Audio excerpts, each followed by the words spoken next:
I actually don't know if banks hate me for teaching debt payoff, but I'm going to act like they do. Just because I want to be part of this cool picture where the bank executive is a little frustrated that he was denied his bonus and reduced fees. And by the way, do you know how much they make off of overdraft fees? In fact, if you've never Googled it before, just type in how much do banks make off of overdraft fees? And then it's about 5 to 8 billion annually. 5 to 8 billion annually just from overdraft fees. But all right, let's go ahead and get started with paying off debt using something that we used to call velocity banking, and we don't do it anymore because the state of Illinois said, "Hey, velocity banking, that's not right." And then they fined another YouTuber $20,000 for using that name because they were not a bank, and they said the state of Illinois said people can get confused. Okay, I'm not even kidding. Look it up on Google. Anyways, all right. So we're going to use something called the velocity method. And what is it? It's simply a debt payoff strategy where you throw all of your money into debt with the help of something called a line of credit. And the first step to it is creating a budget, right? So you have your income, your expenses, leftover checking and savings, right?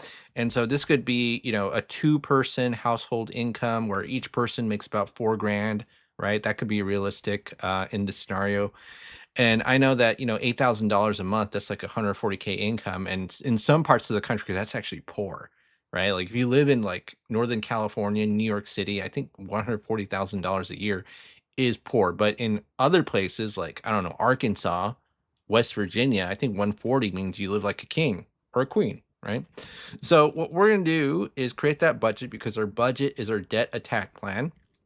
So we have our income, expenses, leftover checking and savings. And then in our expense breakdown, we list every single debt that we have, right? Remember, it's a debt payoff strategy. And in our expense breakdown, the reason why we're listing every single debt as its own line item is because we're going to wipe each debt out and increase our cash flow.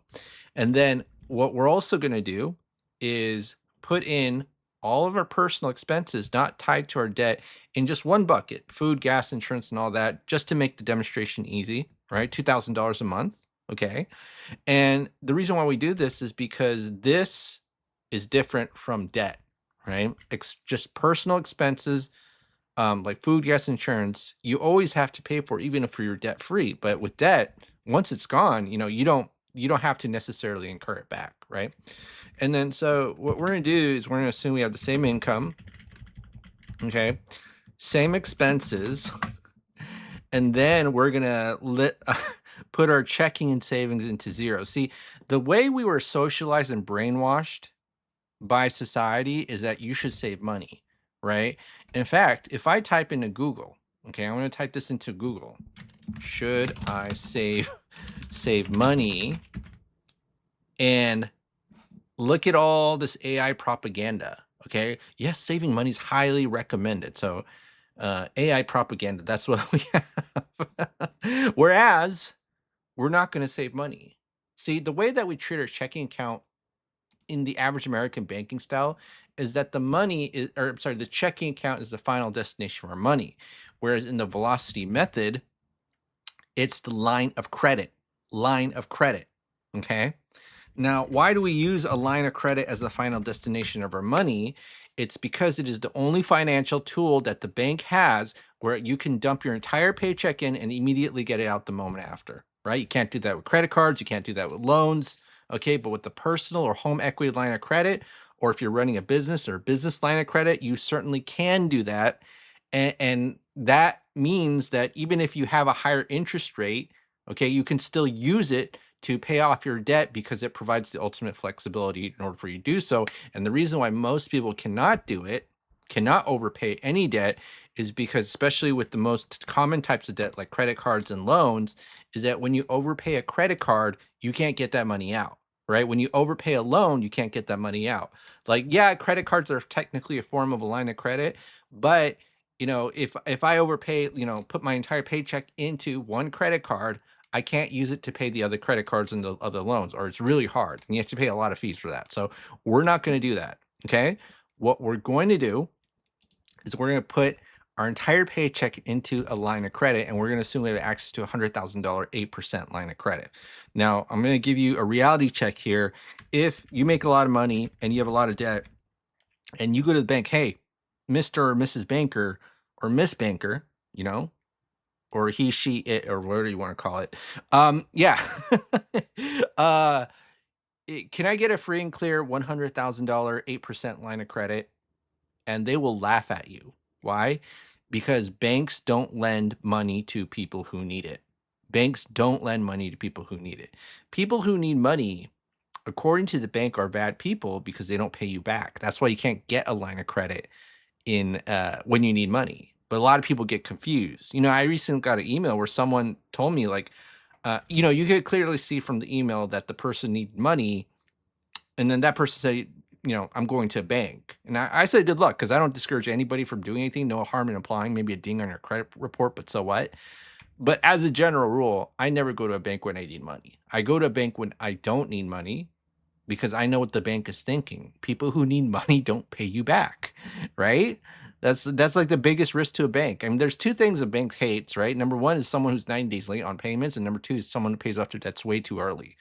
The type of borrower they're looking for, it's kind of like the Goldilocks version of finance, you know. So not, you know, this porridge is a little bit too hot, right? This porridge is a little bit too cold. Oh, this porridge is a little bit too, or actually, this porridge is just right, right? And that's how they think with borrowers too. Like, I don't want to borrow who pays me back too early because I don't make any money, but I don't want to borrow who doesn't pay me back at all. That's like the porridge being, you know, too hot or something like that. It might burn or kill you. Okay, they just want a borrower who makes good money but just makes minimum payments on everything and doesn't realize their wealth is being drained. Okay, so yes. Now, why do we demonstrate with a free and clear line of credit? Well, the reason is, as you watch this, you'll realize the value of having the line of credit and why you should get it way before you ever need it. That's why I teach it this way. And if you ever see a more realistic scenario, it's so much more involved. And you know, for newbies, I like to teach this way. It's really clean, so that's why I do. So this is what we're going to do here, is that we're going to rank our debts using something called the cash flow index. If you don't know what that is, it's just basically a formula of the balance of the debt divided by the monthly payment. And then what we're going to do here is we're going to rank our debts, right? Smallest to largest, right? So what does small numbers mean? It means you got a lot of bang for your buck for paying off the debt. And then what does the large number mean? It means you get very little bang for your buck in terms of cash flow. So I literally have to give someone $250,000 for this itty bitty $1,100 of cash flow, right? Whereas if I pay off, let's say this debt and this debt, so 35,000, okay, that means I get a lot of cash flow. I get the same cash flow as the mortgage, so it's a better deal for me to pay off this $35,000 or two credit cards than to pay off the mortgage, because this mortgage provides such little cash flow, it doesn't even make sense. And plus, I can't even dump my extra money into the mortgage. I only have $460 left. Okay, but what if we do this? Let's move these low cash flow index numbers into the line of credit. And how much is it? 5, 8, 15, 27, 30, 7. And then we're going to sum this up. And then it's just $92,000. Okay, $92,000. And we're going to do a balance transfer. And this is where the magic happens. Okay, so now, you know, when you're in this position, you would be drooling for a line of credit, because just by doing a simple balance transfer, even though we make the same money, look at this. This $460 turns into $3,515.47. Whoa, let me zoom in here. Right? Let me zoom in here. Like, all right, this turns into this without making more money. Okay? You think the bank wants you to learn that? That's where he gets the denied bonus, reduced fees, right? And then what we're going to do is put our entire paycheck into the line, right? $8,000 here. Take our expenses out and then rinse and repeat over and over again. So that's what we're going to do. So to calculate the next month's balance, next month's interest, based on yeah, previous month's balance, previous month's interest minus our cash flow, 3515.47. So that's how you calculate the next month's balance. If you want to get the next month's interest, you just get the averages, right? Multiplied by the interest rate. So the way that the bank calculates the interest is based on the average daily balance. So this is a reasonable figure that we can use to calculate. And then, look at this, bam, bam, bam, bam, bam. You see the balance going down? See the balance going down? You only get $300 for that month, sucker. All right. And then now the interest, look at that. Look at that. The interest is so little. It's so small. But that's not what she said. All right. So now, so we're going to do right here, 29 months. Oopsie, not 19 months. 29 months. And then how much was this? This was 92K. 92K. Okay. All right. So now I'm going to do 92K, and I'm going to go ahead and copy and paste. And now we have the auto loan, student loan, and the mortgage. Okay. Auto loan, student loan, and the mortgage. And then what are we going to do now? Well, let's take a look and see. So we have this loan calculator right here. And all you got to do is put 29 months, right? And then we see that in months 29, these are the current balances in the current cash flow index. So I'm going to tell you what the average person is thinking. Oh my goodness, 7%. Let me focus on paying off the 7% student loan. And I'm going to tell you why we're going to pay off the 3, because we're just going to follow the cash flow index, right? Think about this. What does this low number mean? You get a lot of bang for your buck. So 24 grand for $800, or should I pay 32 grand for literally pretty much half of that, right? It's obvious. I want more bang for my buck. So I'm going to pay this 24 grand here.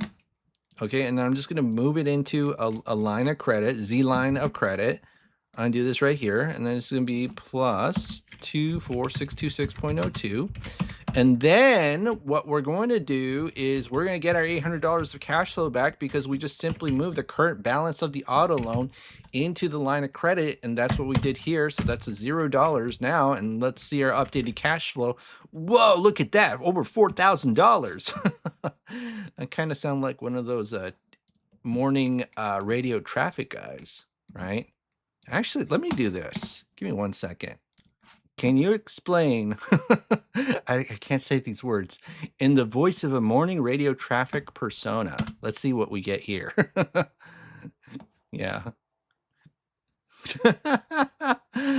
Good morning, commuters. This is Traffic Top with your financial traffic update. We're looking at major congestion problem on the Money Freeway this morning. Most drivers are stuck in the mortgage express lanes where thousands of dollars of interest are creating a daily slowdown. Now, some listeners have asked a route about velocity making. Let's check the traffic cans.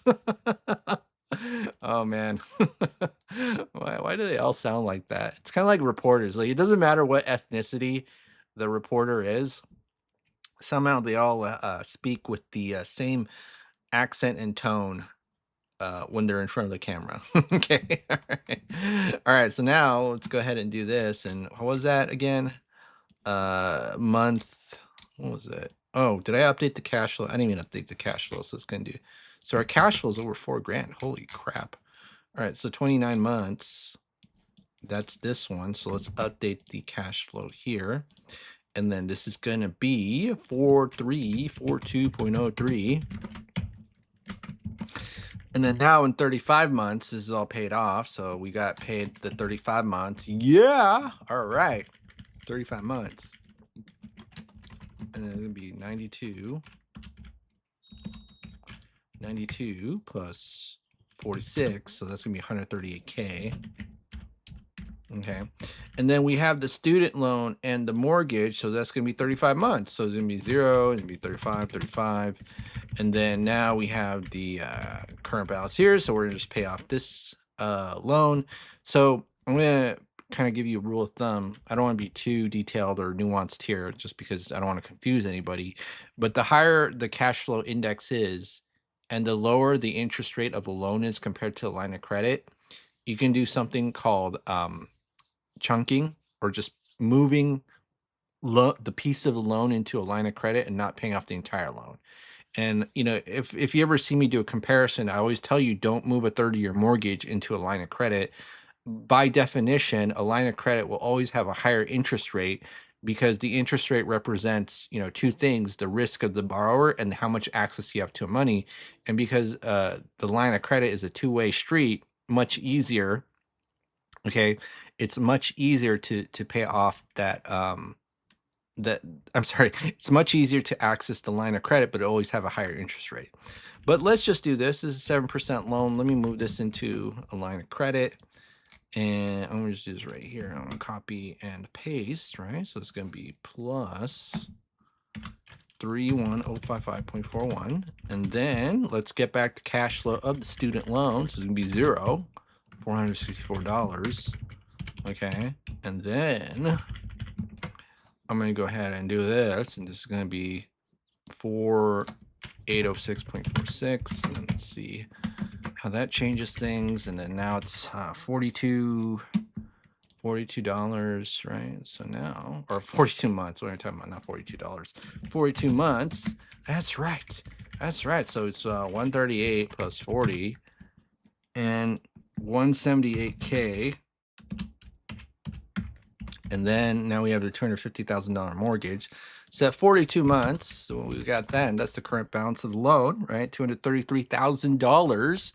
And I will tell you what, if we have a high cash flow index and a low interest rate loan, we don't want to move the whole thing into a line of credit. However, if you pay the loan in pieces, you can still do it with the line of credit, and the interest rate doesn't really matter, right? I won't say it does. You can completely ignore the interest rate, but I will show you this, right? So let's say that we move the loan in $8,000 pieces. So if you don't know what that means, so it would just be kind of like this. Like, so the current balance is 233,000. We take 8,000, move it into line of credit. We still make our monthly payment, right? How's that look? Well, I just add 8,000 to the balance of the line of credit here. And then we see that, oh, geez, did it get paid off already in 1 month? So it took 1 month to pay it off, and then we see that it takes about 2 months to pay it off. So every 2 months or so, we're paying off that loan, right? So you see that? Now, I know a lot of people freak out about this 8% interest rate to pay off a 4% loan. But heck, what if we used a 1% interest rate to pay off that loan, right? You see 18 grand here. Let me change it to 1. You see how the interest rate, yes, it matters, but it absolutely kind of doesn't matter, because we just literally changed it from 8 to 1. And I know that even people would freak out. Oh my goodness, 4% interest rate to 5%, the world is over. And that kind of is true with the 30-year mortgage if you're making the minimum payment for 30 years, right? But for us, it don't mean anything. So right here, we pay this off 3.6 years, 18 grand of interest. Woohoo! All right. So let me go ahead and do this. And so this is our little calculator right here that kind of helps us determine, if we're going to use this method, how much it would pay off, right? So now this is going to be 0, and I'm going to just do this, 42 divided by 12, and that's going to be, actually, yeah, plus 3.6 years. Yeah, let's go ahead and do that, plus 3.6, and that's going to be 7.1 years, and we are debt free. Okay. Think about this. Let's say I ran an advertisement to the masses about how banks hate me. Do you think I'd get some traffic? I think I would. I've been looking at my social blade. I actually have 3,600. I'm actually pretty high in the subscribers rank, I think. I don't know what this SB rank stands for, but according to social blade, I got a C minus, but I think whoever, once they find the channel, then they become addicted to it, because I have a pretty high subscriber rank, and I make decent money, about $100 a month in this channel. This channel is just like fun for me more than anything, but I really wish that I could make some money off of this. But this channel, to be honest, is kind of like a charity if you think about it, because if this were my main income source, there's no way I could survive off $100 a month teaching debt payoff. But anyways, all right. Well, that's it for today, folks. This is Korean Atlanta Mentorship here, defeating AI propaganda of should I save money? Yes, saving money is highly recommended. Yeah, blah, blah, blah. No, we're not going to do it. We're going to dump it into a line of credit, and our line of credit is essentially our savings account. All right. Well, that's it for today, folks. Have a great day, and I'll see you next time. Just Korean Atlanta Mentorship. Here with Traffic Tom with your financial traffic update. Okay, have a great day, and I'll see you on the next video.